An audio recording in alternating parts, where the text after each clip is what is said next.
Assalamualaikum warahmatullahi wabarakatuh. Kami daripada kumpulan 4. Tugasan untuk kumpulan kami adalah negara Indonesia.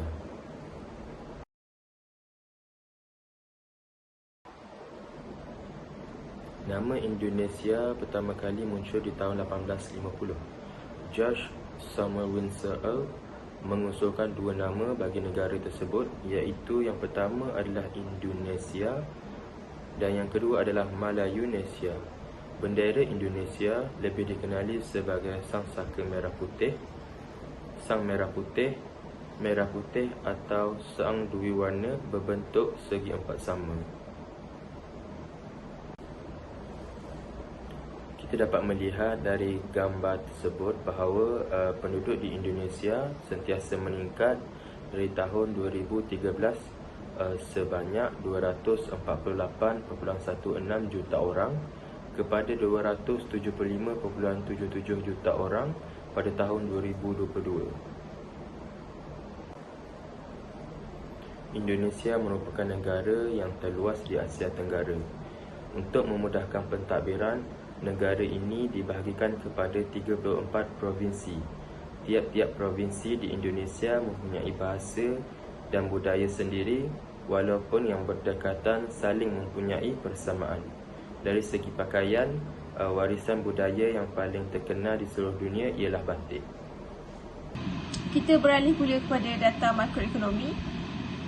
Graf di bawah menunjukkan KDNK, iaitu keluaran dalam negara kasar bagi negara Indonesia. Ianya menunjukkan peningkatan dari tahun 2016 hingga tahun 2021. Peningkatan yang paling tinggi ialah pada tahun 2021 dengan nilai KDNK-nya ialah sebanyak 3.56 trilion bersamaan dengan 7.88%. Manakala peningkatan dengan kadar yang paling rendah pula ialah pada tahun 2016, iaitu ini meningkat. Graf yang seterusnya menunjukkan kadar inflasi bagi negara Indonesia. Untuk kadar inflasi yang dialami oleh negara Indonesia menunjukkan peningkatan dan penurunan. Peningkatan yang paling tinggi ialah pada tahun 2017 dengan kadar inflasi sebanyak 3.81% dengan peratus pertumbuhan ekonomi bersamaan dengan 0.29%. Manakala pada tahun 2021 pula, kadar inflasi ini turun mendadak sebanyak 1.56% dengan peratus pertumbuhan ekonomi bersamaan dengan negatif 0.36%. Graf yang terakhir menunjukkan perdagangan bagi negara Indonesia.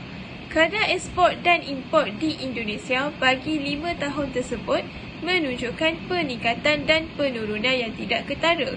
Pada tahun 2016, kadar ekspor adalah sebanyak 177.89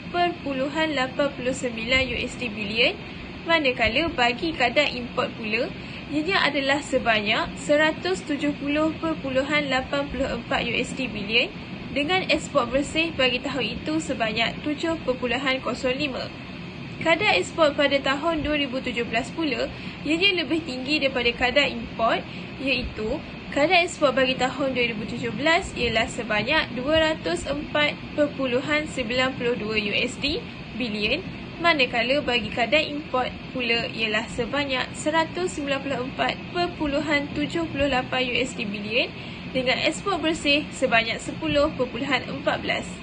Kadar ekspor pada tahun 2019 pula ialah sebanyak 208.06 USD bilion. Jumlah ekspor ini lebih rendah berbanding kadar import, iaitu sebanyak 213.03 USD bilion dengan ekspor bersih pada tahun itu ialah sebanyak negatif 4.97. Pada tahun 2020 pula, kadar ekspor dan import kedua-duanya menurun, iaitu kadar ekspor sebanyak 182.85 USD bilion dan bagi kadar import pula ialah sebanyak 166.26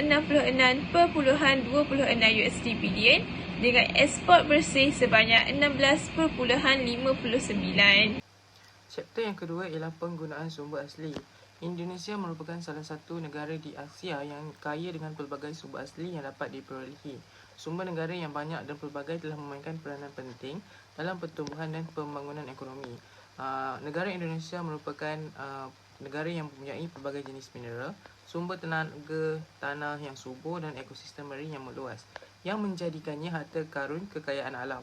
Sumber seperti petroleum dan gas asli, arang batu, mineral, kayu, minyak sawit, getah, perikanan dan sebagainya telah membentuk ekonomi negara, hubungan perdagangan dan fabrik sosial yang baik. Antara sebab kenapa Indonesia sangat kaya dengan sumber mereka adalah kerana terdapat beberapa faktor seperti ciri geologi, ekosistem yang pelbagai dan mempunyai proses sejarah. Okey, di sini terdapat 4 gambar rajah yang merangkumi stok, penggunaan, produktiviti dan juga ekspor oleh sumber asli minyak kelapa sawit. Rajah 1 menunjukkan trend stok minyak kelapa sawit bagi negara Indonesia dari tahun 2017 hingga tahun 2021. Berdasarkan jadual tersebut, stok minyak kelapa sawit di Indonesia menunjukkan trend peningkatan dari tahun 2017 hingga tahun 2019, lalu mengalami penurunan pada tahun 2020, kemudian meningkat kembali pada tahun 2021. Data ini menunjukkan bahawa pada tahun 2019 adalah tertinggi, iaitu sebanyak 35.7 juta tan metrik, dan data terendah oleh stok minyak kelapa sawit adalah pada tahun 2020, iaitu sebanyak 30.7 juta tan metrik. Okay, rajah kedua pula adalah data penggunaan minyak kelapa sawit di Indonesia yang menunjukkan trend peningkatan secara konsisten selama 5 tahun berturut-turut, iaitu dari tahun 2017 hingga tahun 2021. Data tertinggi telah dicatat pada tahun 2021 iaitu sebanyak 15.700 tan metrik, manakala data terendah adalah pada tahun 2017 iaitu sebanyak 9.125 tan metrik.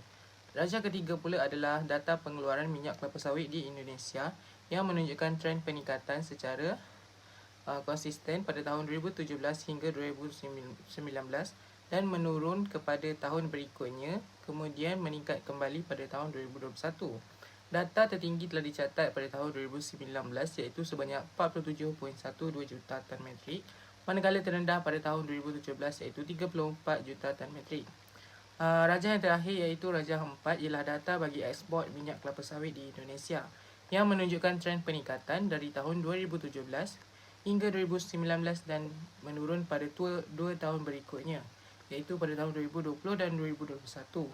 Data tertinggi adalah pada tahun 2019 iaitu pada 29.55 juta tan metrik, manakala terendah pada tahun 2021 iaitu 26.9 juta tan metrik. Seterusnya, arang batu. Graf pertama menunjukkan stok arang batu di Indonesia mengalami peningkatan yang konsisten dari tahun 2017 hingga 2021, iaitu pada tahun 2017 meningkat 3.57% pertumbuhan pada tahun 2018 dan meningkat 1.74% pertumbuhan pada tahun 2019, kemudian meningkat 2.10% pertumbuhan pada tahun 2020 dan terus meningkat 1.16% pertumbuhan pada tahun 2021. Graf kedua menunjukkan produktiviti arang batu di Indonesia memperlihatkan keadaan yang tidak stabil, iaitu meningkat dari tahun 2017 hingga 2019 dan pada tahun 2020 telah menurun kemudian meningkat pada tahun 2021. Graf ketiga menunjukkan penggunaan arang batu di Indonesia mengalami ketidakstabilan, iaitu meningkat dari tahun 2017 hingga tahun 2009 dan mengalami penurunan pada tahun 2020, kemudian meningkat pada tahun 2021.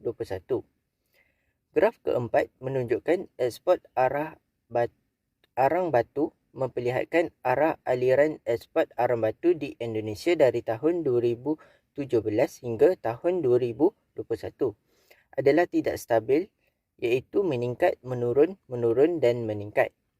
Graf terakhir menunjukkan import arang batu memperlihatkan arah aliran import arang batu di Indonesia dari tahun 2017 hingga tahun 2021 adalah tidak stabil, iaitu meningkat, meningkat, menurun dan meningkat.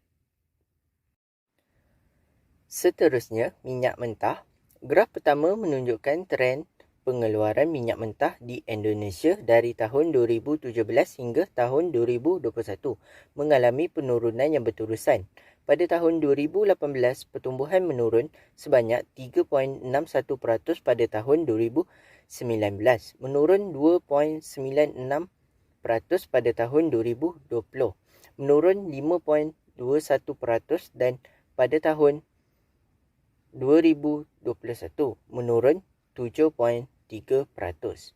Graf yang kedua menunjukkan trend data penggunaan minyak mentah di Indonesia dari tahun 2017 hingga tahun 2021. Penggunaan minyak mentah di Indonesia menunjukkan trend yang tidak konsisten, iaitu meningkat, menurun dan meningkat semula. Graf yang ketiga menunjukkan trend ekspor minyak mentah di Indonesia dari tahun 2017 hingga tahun 2021. Ekspor meningkat minyak mentah di Indonesia menunjukkan trend yang tidak konsisten, iaitu menurun dan meningkat. Graf yang terakhir menunjukkan import minyak mentah di Indonesia dari tahun 2017 hingga tahun 2021.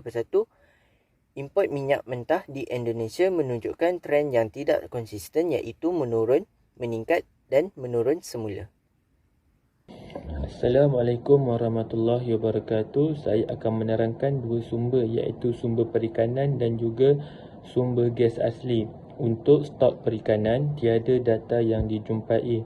Untuk consumption perikanan, data daripada tahun 2015 hingga tahun 2019 menunjukkan trend meningkat dan juga menurun, iaitu tahun yang paling rendah adalah pada tahun 2015 iaitu 34.14 kg dan tahun yang paling tinggi adalah pada tahun 2018 iaitu 38.57 kg. Production untuk perikanan pula, data daripada tahun 2015 hingga tahun 2019 menunjukkan trend yang meningkat, menurun, meningkat dan menurun semula. Tahun yang paling rendah adalah pada tahun 2015 iaitu 22 juta dan tahun yang paling tinggi adalah pada tahun 2016 iaitu 23 juta. Untuk ekspor perikanan, data daripada tahun 2015 hingga tahun 2019 menunjukkan trend yang menurun dan meningkat. Tahun yang paling rendah adalah pada tahun 2016 iaitu 1.1 juta dan tahun yang paling tinggi adalah pada tahun 2019 iaitu 1.16 juta. Bagi import untuk perikanan pula, data daripada tahun 2015 hingga tahun 2019 menunjukkan trend yang menurun, meningkat dan menurun semula. Tahun yang paling rendah adalah pada tahun 2016 iaitu 206,000, manakala tahun yang paling tinggi adalah pada tahun 2017 iaitu 295,000. Untuk stok gas asli pula, data daripada tahun 2013 hingga tahun 2017 iaitu trend yang menurun. Tahun yang paling rendah adalah pada tahun 2017 iaitu 98 juta, manakala tahun yang paling tinggi adalah pada tahun 2013 iaitu 108 juta. Untuk consumption bagi gas asli pula, daripada tahun 2015 hingga tahun 2019 yang menunjukkan trend menurun, meningkat dan juga menurun semula.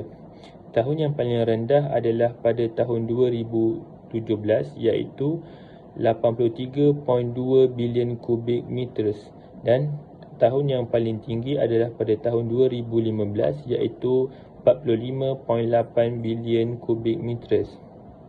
Untuk production gas asli pula, data daripada tahun 2015 hingga tahun 2019 iaitu trend menurun, meningkat dan menurun semula.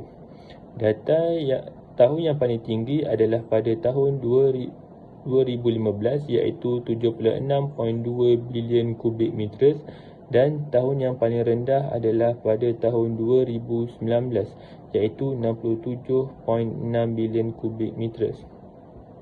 Untuk ekspor gas asli pula, data daripada tahun 2015 hingga tahun 2019. Trend data ini adalah meningkat dan menurun. Tahun yang paling rendah adalah pada tahun 2015 iaitu 21.6 bilion kubik meters dan yang paling tinggi adalah pada tahun 2016 iaitu 22.4 bilion kubik meters. Untuk import gas asli, tiada data yang dijumpai. Isu berkaitan dengan natural resources di negara Indonesia. Yang pertama iaitu minyak sawit. Untuk minyak sawit, berlakunya penambangan hutan dan untuk penanaman pokok kelapa sawit. Dalam tempoh 1990 sehingga 2013, kawasan ladang minyak sawit Indonesia memang semakin meningkat, namun penambangan hutan juga meningkat. Okey, seterusnya ialah perikanan. Isu untuk perikanan merupakan penangkapan ikan secara haram di perairan sekitar Indonesia. Pesalah kebanyakannya adalah kapal nelayan asing yang berasal daripada Vietnam, Thailand dan juga Republik Rakyat China. Maluku adalah salah satu daripada kawasan Indonesia yang bergelut dengan cabaran penting berkaitan dengan penangkapan ikan secara haram. Untuk isu seterusnya iaitu isu gas asli.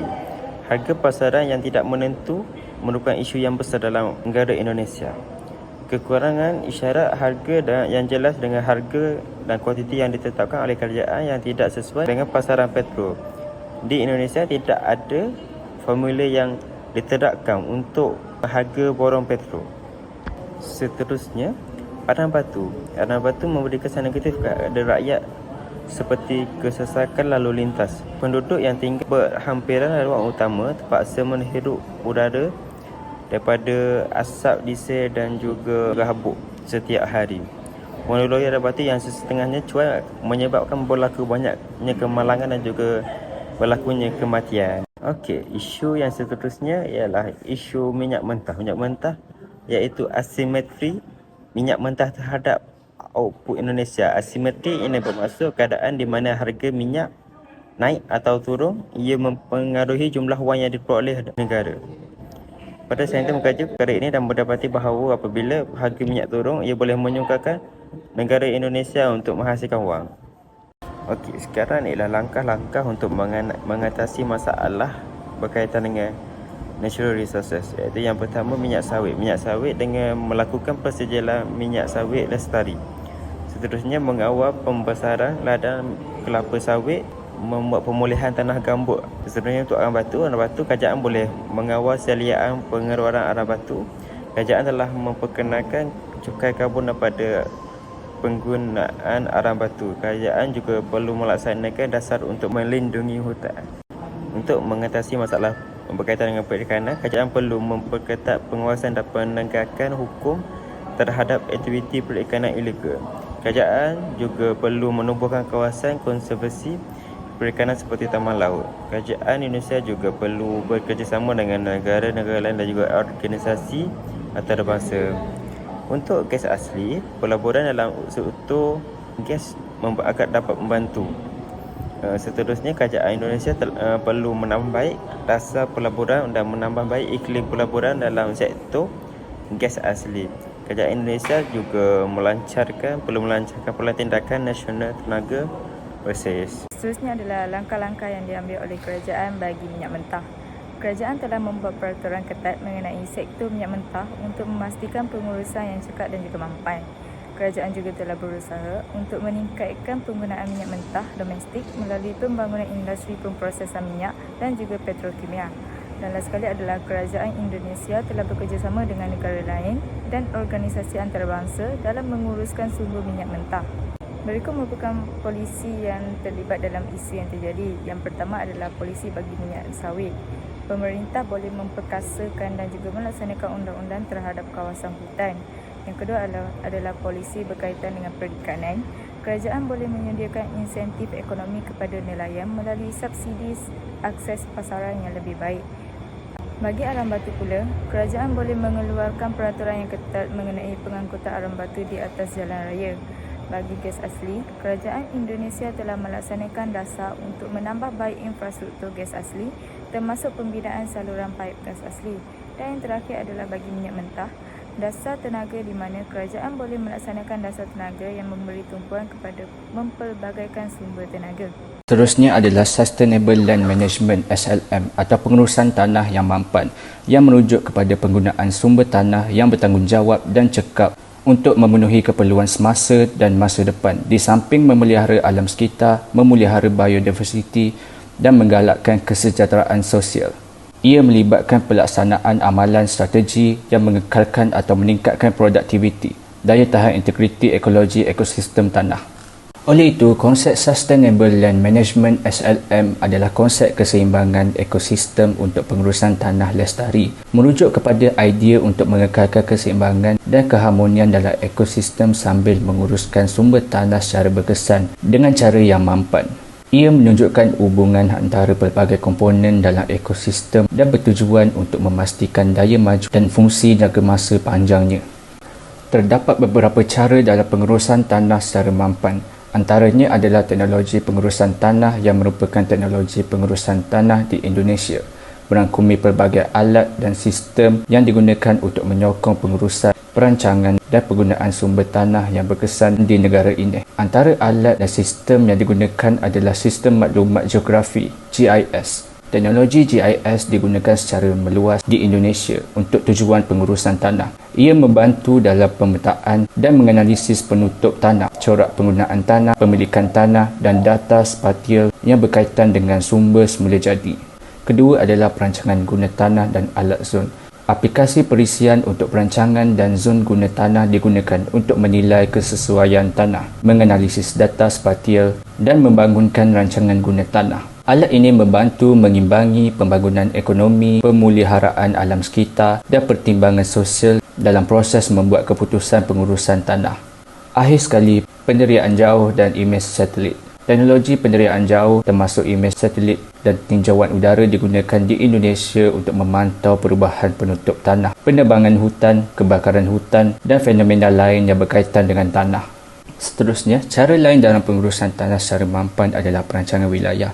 Perancangan wilayah di Indonesia untuk tanah merangkumi pengubalan dan pelaksanaan strategi, dasar dan peraturan untuk membimbing penggunaan, pengurusan dan pembangunan sumber tanah yang mampan di kawasan tertentu. Antara aspek utama perancangan wilayah di Indonesia yang berkaitan dengan tanah adalah kawasan pemeliharaan dan pelindungan. Perancangan wilayah memainkan peranan penting dalam mengenal pasti dan menetapkan kawasan pemeliharaan dan kawasan pelindungan di kawasan tertentu. Kawasan ini mungkin termasuk taman negara, rizab hidupan liar, kawasan pemeliharaan hutan dan tapak warisan budaya. Kedua adalah pembangunan infrastruktur. Perancangan wilayah untuk tanah mempertimbangkan pembangunan infrastruktur yang diperlukan untuk kegunaan tanah yang cekap dan hubungan serantau. Ini termasuk rangkaian pengangkutan, jalan raya, kereta api, pelabuhan dan utiliti. Akhir sekali, peruntukan guna tanah. Perancangan wilayah di Indonesia termasuk peruntukan tanah untuk pelbagai tujuan seperti pertanian, industri, kawasan kediaman, kawasan pelindungan, pembangunan infrastruktur dan pemeliharaan. Proses perancangan mengenal pasti kawasan tanah yang sesuai untuk kegunaan yang berbeza dengan mengambil kira faktor-faktor seperti kualiti tanah, kepekaan alam sekitar, ketersediaan infrastruktur dan pertimbangan sosial. Seterusnya ialah Sustainable Forest Management. So SFM ni dia merupakan usaha terbaik negara dalam memanai dari manfaat hutan yang multifungsi terhadap kehidupan manusia. Ini kerana SFM menerapkan prinsip-prinsip kelestarian dari beberapa fungsi seperti fungsi ekologi, fungsi sosial dan fungsi produksi atau ekonomi. Fungsi ini didasarkan pada kerangka internasional untuk SFM dan yang termasuk ke dalam Organisasi Kayu Tropik International atau International Tropical Timber Organization (ITO).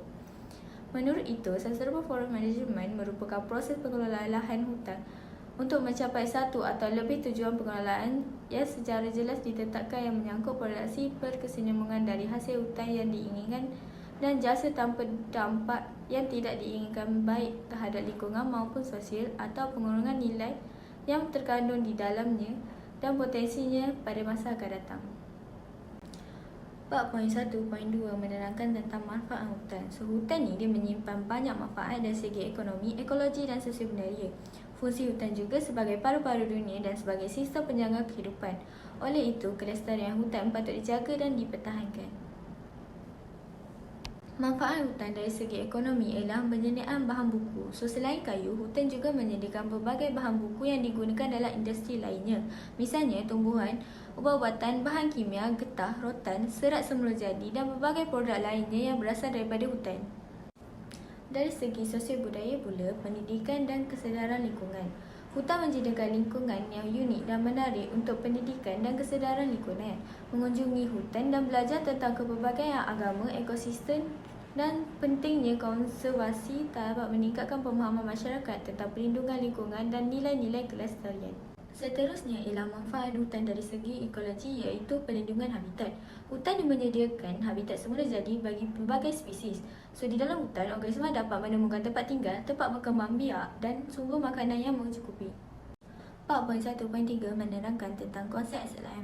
So, konsep pengelolaan hutan lestari didasarkan melalui 3 fungsi utama iaitu fungsi lingkungan atau ekologi. Fungsi lingkungan atau ekologi ialah ekosistem hutan perlu dukungan dari kehidupan organisma yang sihat untuk mempertahankan produktivitasnya, adaptabilitasnya dan kemampuannya untuk pulih. Fungsi yang kedua ialah fungsi sosial iaitu mencerminkan berkaitan hutan dengan budaya, norma sosial, etika dan pembangunan, di mana suatu aktiviti dapat dikatakan lestari apabila secara sosialnya memiliki kesamaan dengan etika atau norma-norma sosial atau tidak melampaui batas komuniti sekitarnya.